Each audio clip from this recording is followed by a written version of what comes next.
सत साहेब जी, मेरे सभी भाइयों बहनों बेटा बेटी माता पिता को भक्तमती की सत साहेब जी। तो आज हम सुनेंगे संत रामपाल जी महाराज की अमृतवाणी में अमृत सत्संग। जब भी हमारे पास टाइम हो हमने गुरु परमात्मा जी के सत्संग जरूर सुनने हैं, चाहे हमने सत्संग को पहले कितनी बार भी सुन लिया हो। जब भी हमारे पास टाइम हो हमने गुरु परमात्मा जी के सत्संग सुनते रहना। तो सुनते हैं सभी भाई बहन बेटा बेटी माता पिता मिलजुल करके सत्संग संत रामपाल जी महाराज की सत साहेब जी। दुखों का जो दुख है, यहाँ के दुखों को देख देख कर कुत्ते ने देखे खाज कि कीड़े पड़ रहे उसके किसी खाज लग रही है। ये भी पहले आप जैसे अड़चोड़े उखाड़ने थे और बढ़िया बढ़िया सूट काट के चल थे, भक्ति करी को नाच ब्रह माटी करवाई। तो ये बातें उनको तुरंत याद आने लग जाएंगी जिनकी आंखों का मोतियाबिंद का ऑपरेशन हो गया, अर्थात जिनको तत्व ज्ञान हो गया। अब तो हम देखते हैं कुत्ते हैं, गधे हैं, सुअर हैं, बैल है, जोड़ रखा गाड़ी में और रखा सामान चलता नहीं था, दे लट्ठा गद्दा है गधोड़ी उस पर। तो हमने सोचा ये तो ऐसे बनते रहेंगे और हम ऐसे ही मनुष्य बने रहेंगे। कारण ऐसी बुद्धि भ्रष्ट कर रखी हमारी, क्योंकि ज्ञान है नहीं। ज्ञान हो तो हम ये नहीं सोच सकते, क्योंकि यहाँ तो प्रत्येक प्राणी का अपना किया कर्म इसको मिलेगा। आज मनुष्य है, भक्ति ठीक की नहीं तो अगले योनियों अन्य प्राणियों की योनियों में जाएगा ही जाएगा। तो फिर ये बातें यहाँ का यो कष्ट, किसी का हाथ कट गया, किसी की टांग कट गई, कोई अंधा हो रहा, किसी का बेटा मर गया, किसी की बेटी मर गई, एक परिवार में दो तीन इकट्ठे मृत्यु हो रही है। अब उस परिवार के स्थान पर आप अपने को सोच कर देखो जो जश्न मनाने की तैयारी में है, तो फिर ये बकवादे अब बैठ जाएंगी। 90% जो हम वेस्ट करते हैं अपना समय इस पेट के लिए और संसारिक इन बकवादों को जोड़ने के लिए, ये 90% अपने आप शांत हो जाएगी। ना दहेज लेंगे ना देंगे। किसी का 2 कन्या हो जाती है, उसको नींद आनी बंद हो जाती है। ऐसा हमने अपने आप एक मकड़ी वाला जाल फैला के आप फंस बैठे उसमें दहेज के चक्कर में, क्योंकि हमें ज्ञान नहीं। हम किसी से आज पैसा लेते हैं, अगले जन्म में वो पैसा वापस देना पड़ेगा। किसी ने मान ले किसी को दबाव देकर दहेज का पैसा ले लिया, या वैसे 2 नंबर के काम करते ले लिया, लेकर दिया नहीं, अगले जन्म में वो पूरा करना पड़ेगा। किसी का गधा बनकर देना पड़ेगा, किसी का भैंस बनकर देना पड़ेगा, और या फिर अगले जन्म में वो दामाद बनकर ले जाएगा जिसको आज तुम दामाद बनकर ले रहे हो। तो इस पंगे में अनजान व्यक्ति दिया करे। परमात्मा ने जो आपको देना है वही देना है, आपके प्रारब्ध में लिख रखा है। उसमें आप अगर फेरबदल करने की चेष्टा करोगे तो ना दुख उठाओगे। फेरबदल भी परमात्मा ही कर सकता है। शास्त्र अनुसार साधना करने से आपके भाग्य में ना होगा वो पुण्य, और परमात्मा करवा कर या अपने कोटे से देकर आपको यहाँ होटल वाली सुविधाएं अवश्य देगा, पर अधिक नहीं मांगनी चाहिए। तो ऐसे नानक साहब जी से किसी ने प्रश्न किया, क्योंकि नए नए भक्त बहुत जाते रहते हैं। कहते हैं हे गुरुदेव, हे परमात्मा, आप हमें कभी खुश नजर नहीं आते, आप खोए खोए से रहते हो। तो नानक साहब जी कहते हैं भाई क्या बताऊं। कहते हैं ना जाने काल की कर डारे और किस विध ढल जा पास आवे, और जिनाते सरते मौत खुड़क दी उन्होंने केड़ा हासावे। कि 1 सेकंड का पता नहीं आके बिजली गिर जा और कहाँ गिर जा। जैसे सन 2000 की बात है, पूरा भारतवर्ष गणतंत्र दिवस 26 जनवरी मना रहा था। उधर से गुजरात के अंदर एक जबरदस्त भूकंप आ गया। लाखों व्यक्ति अपने ही मकानों के नीचे जो 3-3, 4-4 मंजिल के सारा जीवन पीढ़ी 2 पीढ़ी लाख का बनाकर उसमें जश्न मना रहे थे, उन्हीं के नीचे दब गए और लाखों व्यक्ति मर गए। सुबह सुबह का समय छुट्टी का दिन और सारे घर में सेठ थे। काल ने किसा दाव लगाया। तो यहाँ परमात्मा कहते तुम तो बालक हो, बालक कति डरते नहीं जरा से भी। डर जब हो, जब आपको ज्ञान हो, और ज्ञान हो सत्संग से। सत्संग मान का समय नहीं कि तो और बकवाद हो रही हो, देख लो दुनिया इकट्ठी हो जा। और यहाँ कितने भक्त आ पाते हैं, जो आ पाते हैं वो बहुत महान और पुण्य आत्मा है। उनके पिछले संस्कार इतने जबरदस्त हैं कि उनको प्रेरित करके लाते हैं, परमात्मा की रजा होती है उनको। वो क्या बताते हैं, ना जाने काल की कर डारे और किस विध ढल जा पासावे, और जिना ते सरते मौत खुड़क दी उन्होंने केड़ा हंसावे।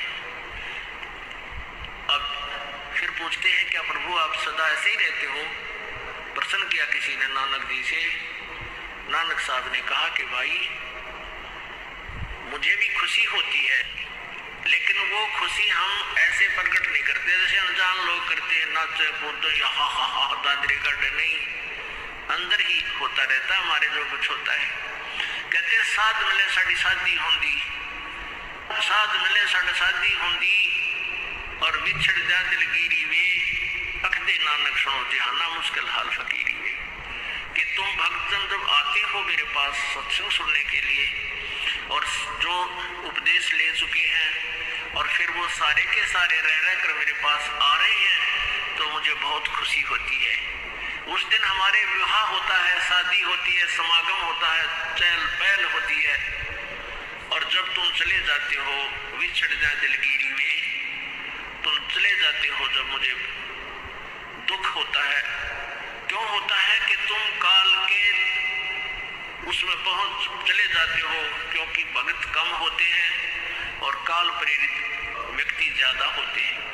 मुझे ये डर लगा रहता है कि कहीं ये भोली आत्मा उन काल के दूतों के ना फंस जाए और उनकी बातों आगे भक्ति ना छोड़ दे, इनकी दुर्गति ना हो जाए। जब तुम ठीक ठाक वापस आ जाते हो सभी, तो मेरी आत्मा खुश होती है। उस दिन मेरी खुशी का कोई ठिकाना नहीं होता, लेकिन वो होती है अंदर ही अंदर, लोग दिखावा नहीं होता।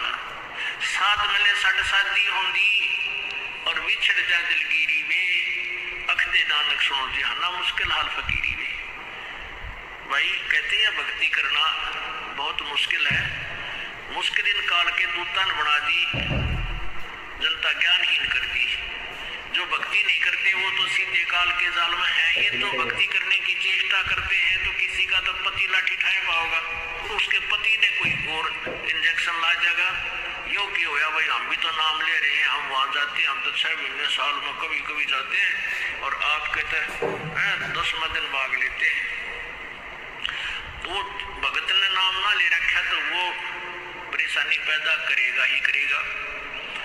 किसी की पत्नी ने नाम नहीं ले रखा, पर भगत ने ले रखा है, तो वह सींग पिनाए पाओगी। किसी के कहने सुनते हैं, जानते हैं क्या सुनी घर में होगी। काल ने तक करवाना है कि किसी प्रकार ये वहां जाना छोड़ दे, तेरे जाल में फंसे रहे। इसका तो पूरा प्रयत्न रहेगा, लेकिन पुण्यात्मा यु ज्ञान रूपी ढाल आपको इसलिए दी जाती है कि अपना बचाव करो और भक्ति मत छोड़ना, चाहे कुछ भी हो। आप पुण्यात्माओं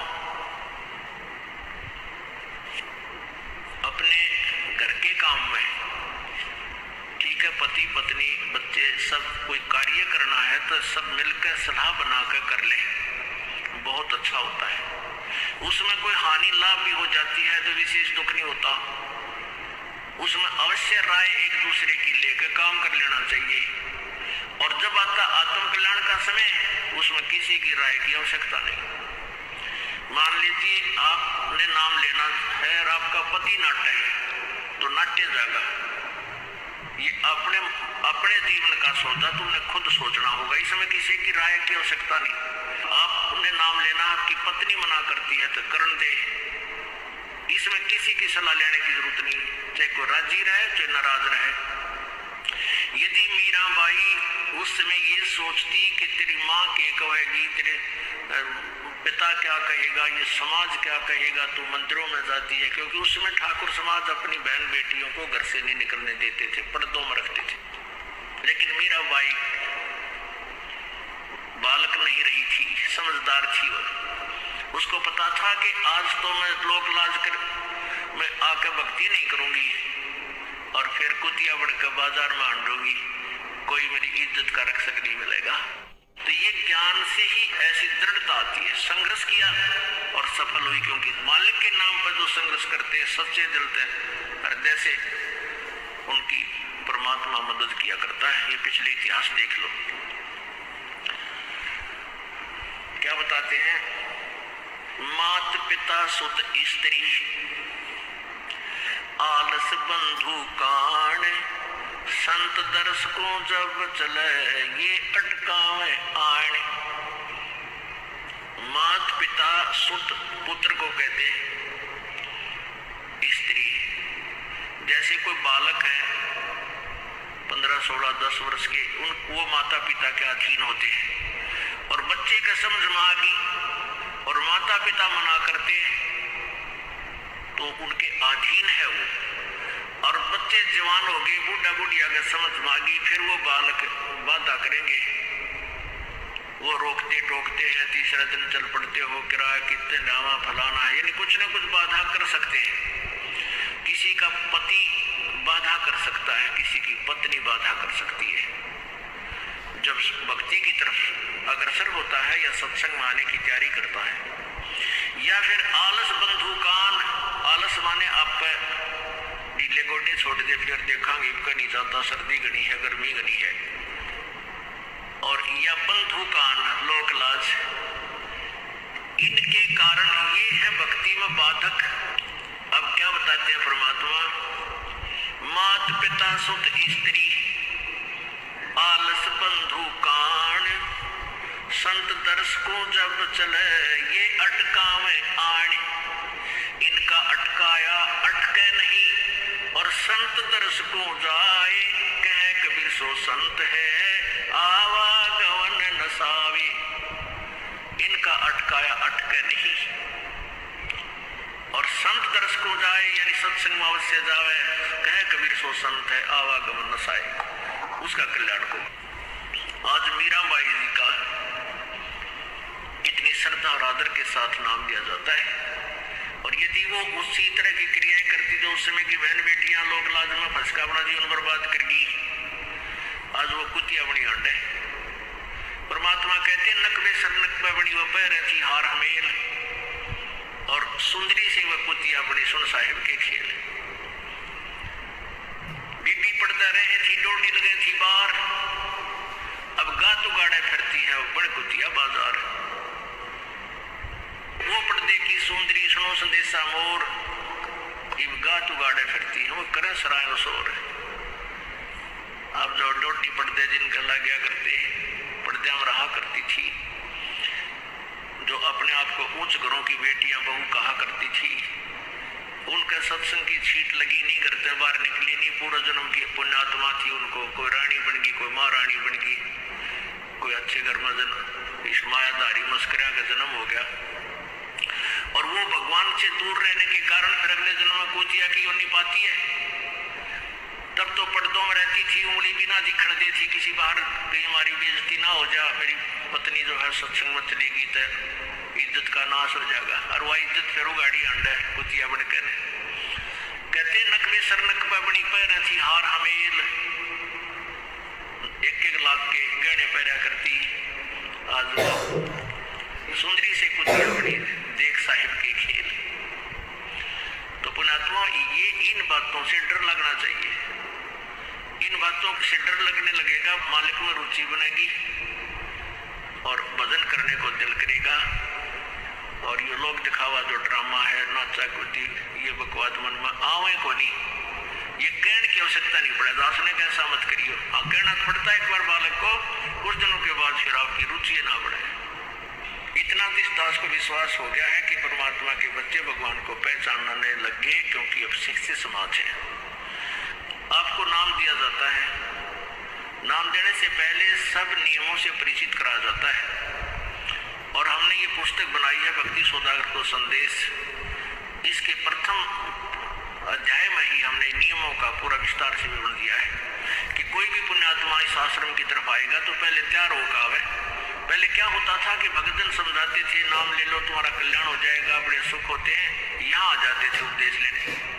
और यहाँ आकर के आकर उनको लिस्ट दिखाते थे, ये नियम निभाने हैं, तो बात जाते थे कि नहीं हमारा भी ये नियम नहीं नंबर, क्योंकि वो उल्टे रंग में रंगे हुए वो सारे। तो अब उनको पहले ये लिख कर दे दिया कि तुम तैयार होकर आ जाना, तुम्हारा मन मानने तो आना, क्योंकि कल्याण होगा इस मर्यादा में रहने से। तो अब ये दास देख रहा है कि अब कितना डर लगता है बहन बेटी भाइयों को, बच्चों को। अब वो कहीं, क्योंकि समाज हमारा जो है वो सारा का सारा समाज काल प्रेरित है, उन्हीं क्रियाओं को कर रहा है जो ना करने वाली होती है। और हमारा भक्त एक घर में एक व्यक्ति ने नाम ले लिया और 5-6 व्यक्ति वो सारे शास्त्र विरुद्ध साधक है, तो उनके साथ संघर्ष बनता है बेचारे का जा करके। फिर भी वो इतना दृढ़ है, डरता है, आकर पूछता है जी मेरे पे ऐसी गलती होगी, मेरा नाम तो खंड नहीं हो गया, आगे से नहीं करूंगा। तो कहने का भाव ये है कि पहचानने लग गए तुम परमात्मा को और संघर्ष करना सीख गए, आप सफल होगे, देख लेना एक दिन। ये नाखून पालिश लगाते हैं और टॉप ऐसी कुंडी शकल बना लेते हैं, लाल वो लगा कर लिपस्टिक, इतना बेहूदी शकल बन जाती है। कहते हैं अभी ऐसी मर्यादा बन गई, बहन बेटियां कहते हैं कि हम ऑफिस में जाते हैं तो ये लिपस्टिक वगैरह नहीं लगाते, नेल पेंट नहीं लगाते, तो क्या कहते हैं उस दूसरे कि तुम्हारे घर में कोई मर गया क्या? अरे थारा गजब भैया, ये बकवाद करो तो सारे जी जाओगे तुम, अकल खत्म होगी। यानी एक मर्यादा बन गई, जो ऐसे उल्टे काम ना करे उसने ये समझ लागे निरंजन धन तेरा दरबार जहाँ तनिक नहीं न्याय विचार, सारे उल्टे काम में राजी रहे।